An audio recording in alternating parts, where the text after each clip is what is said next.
evening and thanks for joining us on this episode of TheCounselor. I am Olabisi Obayomi. This evening we have wonderful guests in our midst. We have Mrs. Omolara Adedeji. You're welcome this evening. Thank you, ma. And we have Mr. Abiola Obayomi. You're welcome, sir. Yes, so this evening we're going to be discussing communication in marriage. Communication is very important in marriage. Many people say that communication is the fuel that fires up a marriage and that fires up a relationship. That without that, communication in a relationship, the relationship becomes cold. And many others also say that communication is to a relationship what oxygen is to life. And without communication in a relationship, the relationship obviously dies also. So that is why relationship is very important. And also, scripture also talks about the fact that a word aptly spoken is like apples of gold in settings of silver. This shows how really important communication is for scriptures to also talk about it. And even scriptures talked about the fact that, a soft answer turns away wrath. It means communication is totally important in any form of relationship, and that is why we're going to be discussing it this evening. Also, while I was having my research on this topic, I found out from survey that 65% of divorce rates right now presently is on communication issues. Like 65% of people right now that have gone on divorce, the issue has just been on communication matters. And that is why it is important that we talk about this. Even from survey also, some experts actually went out to do some research, and they found out that 70% of men complained that the communication issues that leads to divorce most of the time is the fact that their wives nag and complain a lot. While 83% of women complain that their wives do not validate their opinions and their feelings. And so that is why we have a male and a female in the house this evening to help us shed more light on this from a male perspective and from a female perspective. So, Ma, we're going to be starting with you this evening. Why do you think women are of the opinion that the issues they have with their husband is the fact that their husband do not validate their opinion and their feelings? Thank you very much, ma. Good evening and welcome to the counselor. I believe that we'll be here to provide solutions and to help restore communication in marriage, which is the lifeblood actually of any relationship. Now, when we're discussing communication, we want to look at the basic elements of communication. Now, many of us that were used to the elementary basics of communication know that there are certain elements that without that communication can't take place. You have the element of the sender being part of the communication. Then there's a channel through which you communicate. Then you have a receiver. Then the receiver also gives, communication is like a circle. It goes back to the sender. So if there is there has to be a feedback from the receiver for the sender to know whether my communication is effective or not. And today we want to really hinge on effective communication, because effective communication is what can really help marriages. And looking at, your opening statement about the percentage of people, especially, women that say that their husbands don't validate their statements. We want to start by looking at the female gender. When you look at the female gender, you realize that a woman principally, on the average, a woman is moved by what she hears. So a woman is stimulated by, a woman is driven by, a woman is moved by what she hears. So you will see that if we look at that understanding of the gender, you understand why the woman says, my husband is not validating my statement and my opinions. Now, this is the case, but still, because communication is not one-sided, you also want to understand your receiver. As a woman, you're the sender of the message in your communication cycle. You want to understand your husband, since we're talking in the context of marriage. You want to understand your husband, who is your receiver. You want to understand who he is. You want to understand his personality before you say, okay, this man is not validating my statement. Now, as women, we must understand that our husbands will not just rubber stamp our opinions and our decisions like that. We have to give him room, because a man understanding the male gender will also help us as women to know how to relate with them. Because a man is averagely a logical being. He takes one issue at a time, he analyzes it. He's not swayed by emotion like a woman. He wants to see why you are telling him to do this. And if you don't communicate the why the way he will understand it, he won't validate it. So that's why it's important as women that we understand our spouse. You must understand your husband. You must understand the male gender. Because when you understand the male gender, you'll be able to communicate to that gender effectively. So when women say, my husband is not validating my statement, he's not giving me a listening ear, he's not allowing me to talk and all that, you want to look at it. What channel are you using to pass that message across to him? Is it the right channel? Is it the correct channel that can connect with your receiver, who is your husband? So we have to be mindful of that as women. So this means that it is important as women to try to understand the personality of our husbands. Yes. And so as to know who they really are. Yes, understanding is very key in communication. If you don't understand your receiver, you won't be able to effectively communicate. So thank you very much, Ma. So like I said earlier, while introducing the topic, I said something about the fact that 83% or rather 70% of men say that nagging and complaining has been a communication issue for, their wives. They nag and complain a lot. So I would like you to explain to us right now, as a man, what do you think about this nagging and complaining? All right. Thank you once again for having me on the counselor.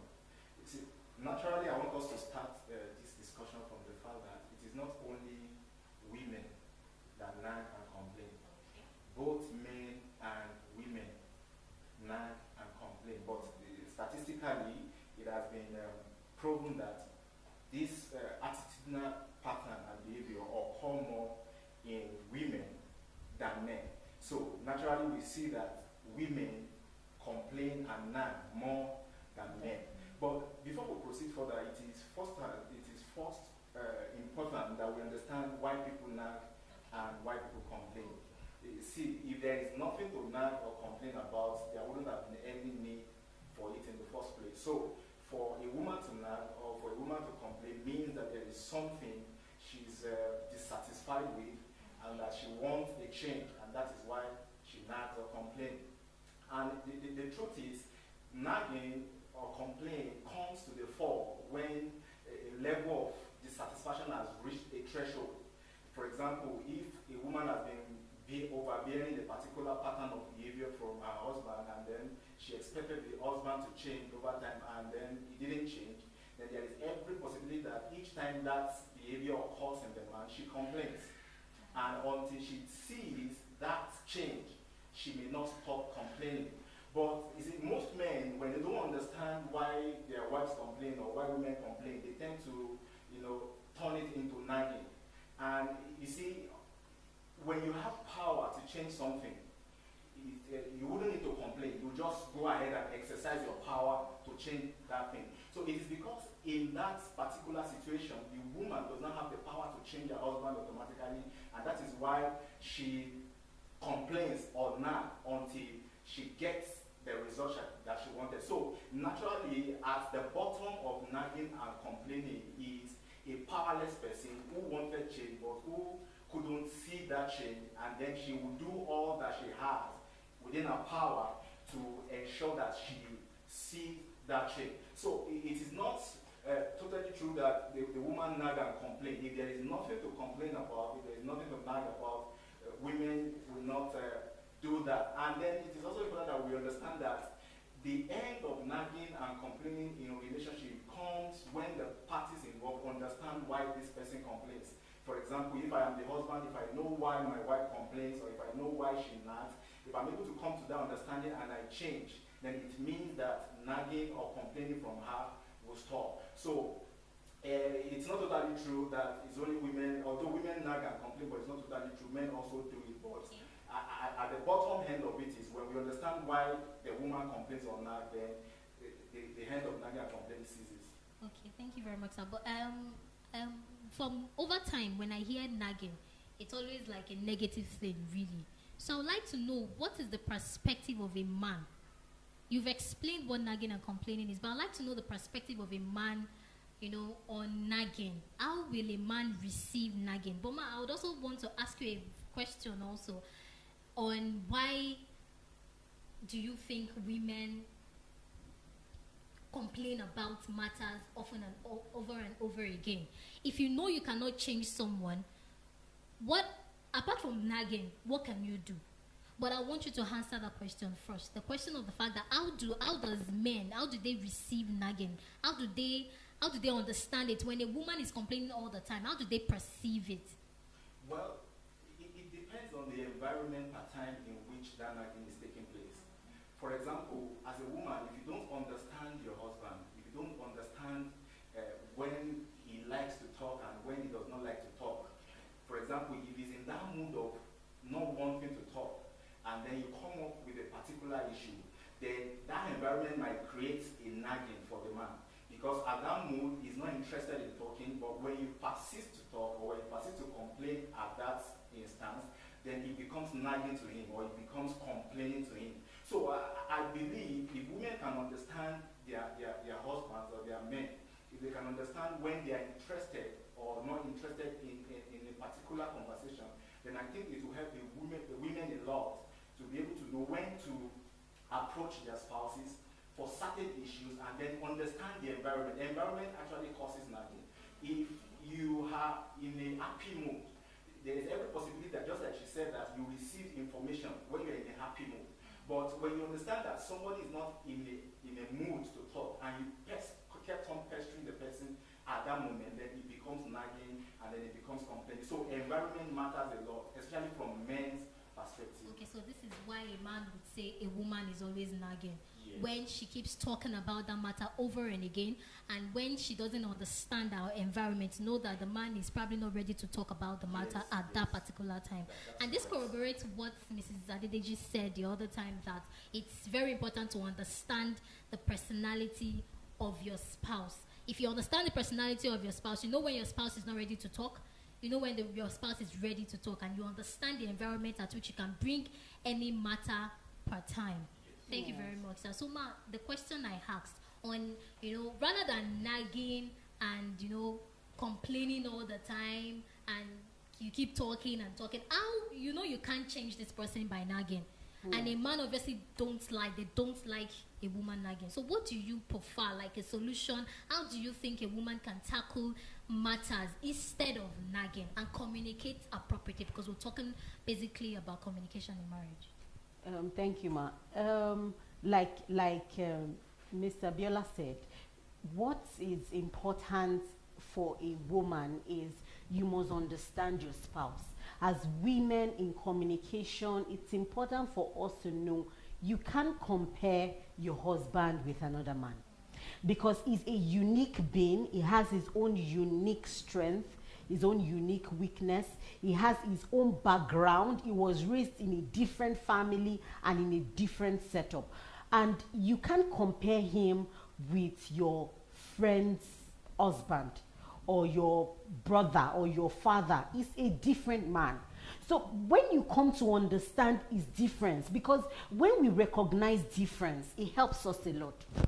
If we don't recognize difference, that's when we have issues with people. Now, we communicate effectively and without issues when we have deep understanding. When we have deep understanding as women, it helps us. And that's why a woman should not be a chatterbox. She should not be found talking just anyhow. A woman should be a wise woman that wants to build a house, should be one that is given to understanding, a one that gains understanding in what she does, whatever she's doing. In your home, you have just one husband. This man, you must seek to know him. To please him, you must know him. So it's important for you not to cut across to him as a nagging woman, a contentious woman, a complaining woman. You must seek to know this man. You must tell yourself, this is my husband. This is the one husband God has given me in my lifetime. I am resolute about knowing who this man is. In my lifetime. How I can please him. I took that point. In my lifetime. Yes, that's the truth. There's Except no you point want. changing. There's no point changing the man, because the truth is, what you are even complaining about, if you really sit down, there's a lot of good in what you're complaining about. Now, your husband might not be like the other person, but there's something your husband is doing that man will not do. So it's important to sit down and analyze this man. Sit down and look at him critically. What is the best time to approach him? What is the best thing he's doing? Now, I have a complaint about this man. Now, is it that he just does not like doing this thing? Or is it that it is his background? Or you want to ask questions. Then as women, there's some things you accept. Don't just change the man. Just accept it. For example, maybe you complain that your husband is not tidy enough to you. He loves to remove his shoes when he comes back from work and just litter the whole place. And you've been complaining, and then there's not been any change. Then you change your approach. Then when you see him litter the shoes the next day, in understanding, in love, pick the shoes and put it in the rack. By the time you do it 4 or 5 times, it will come to a point where your husband will even appreciate you for it. I think I'd like to ask the man here, really, that when your wife keeps doing that over time, how does it feel to a man? Well, you see, the first thing it sends to a man is a signal of positivity.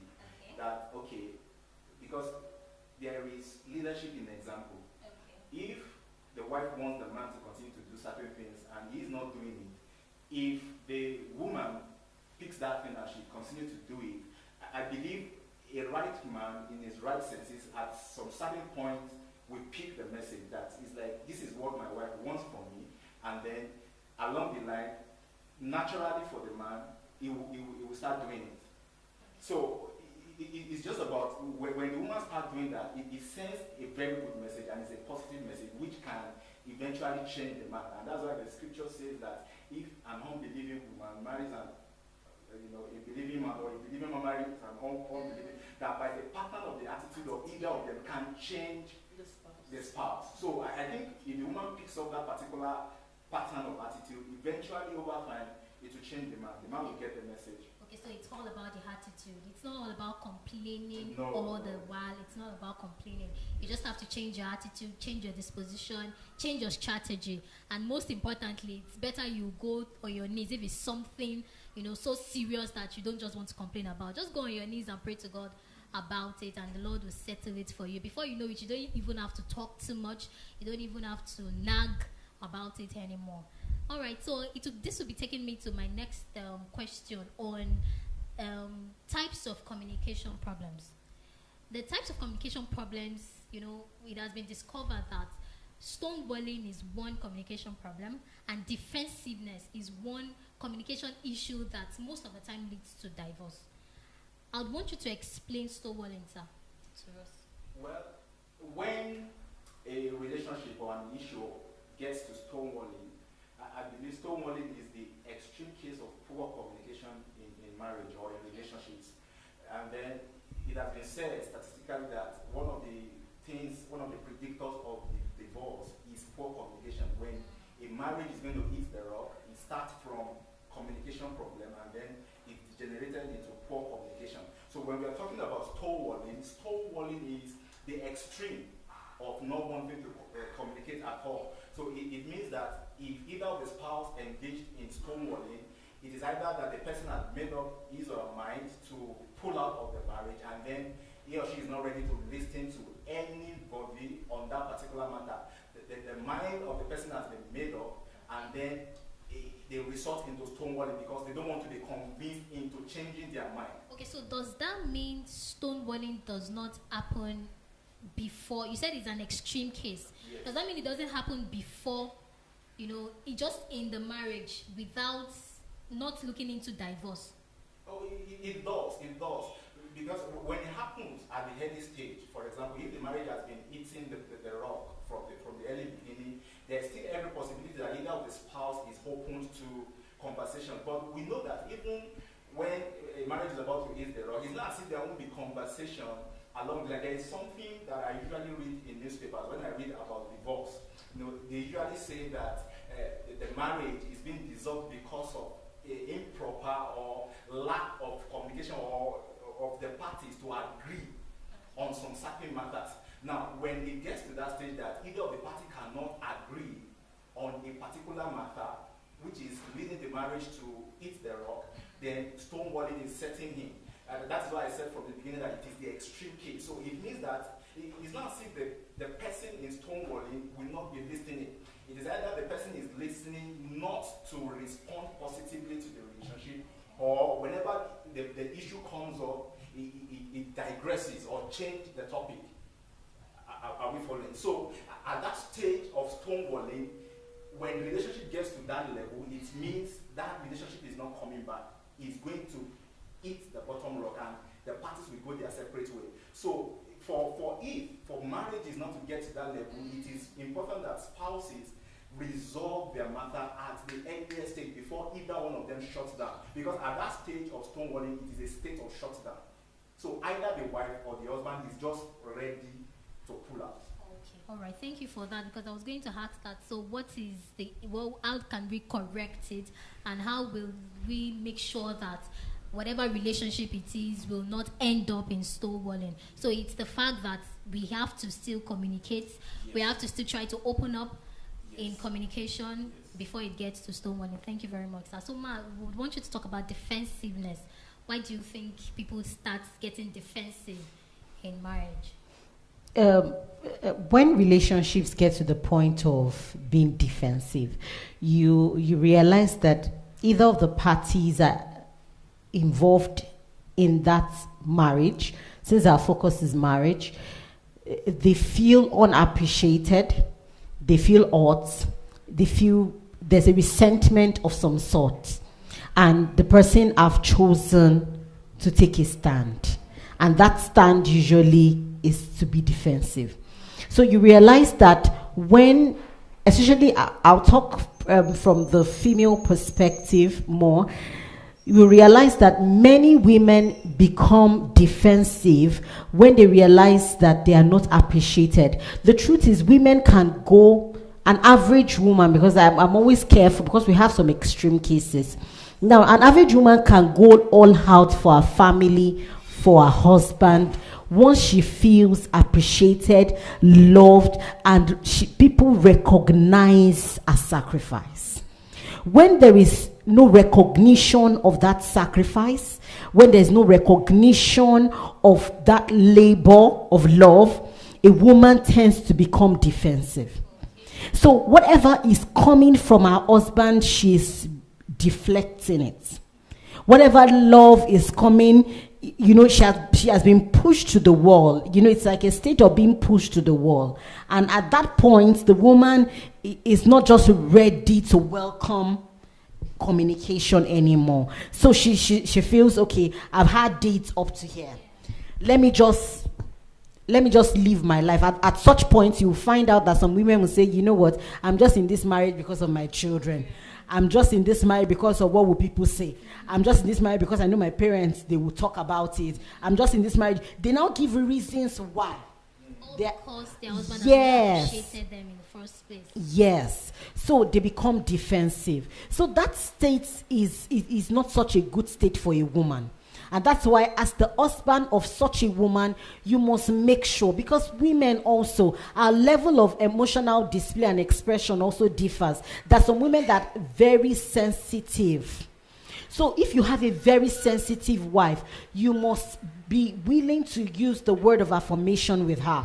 You must be willing to tell her the sacrifice she's making for the family is worth it. She's the best mother. She's the best wife. She's an award-winning wife. You must be able to affirm a sacrifice, or else that woman will go defensive on you.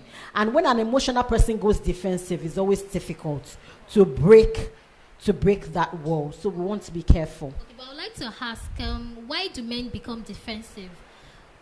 Probably you're saying something, and then the man goes, and you're wondering, I wasn't even going to talk about that in the first place.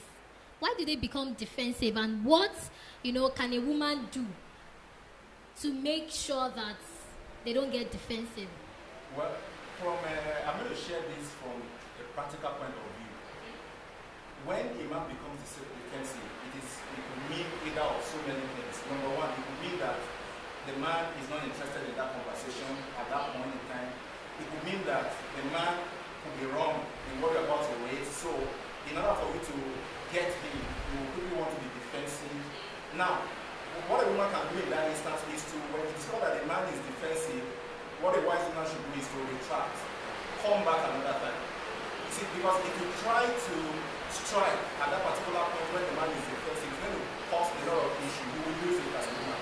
So when you see that your husband is defensive or the man is defensive as a woman, what you do is withdraw. You understand? And then we strategize and then come back some other time. So a man is defensive because there's something he's trying to hide, and he's not interested in that conversation at that particular point. Thank you very, very much, sir and ma. Thank you so much. I believe, God, that we have learned so many things this evening and that we have been blessed. So women, it's not necessary for us to complain and nag. All we just have to do is to understand the personality of our spouses, and then we've gotten to understand that it's not just women that nag. Men also nag and complain. So what we just need to do is understand our spouses in whatever relationship, irrespective of which it is. Even if it's not marriage, understand the person you're talking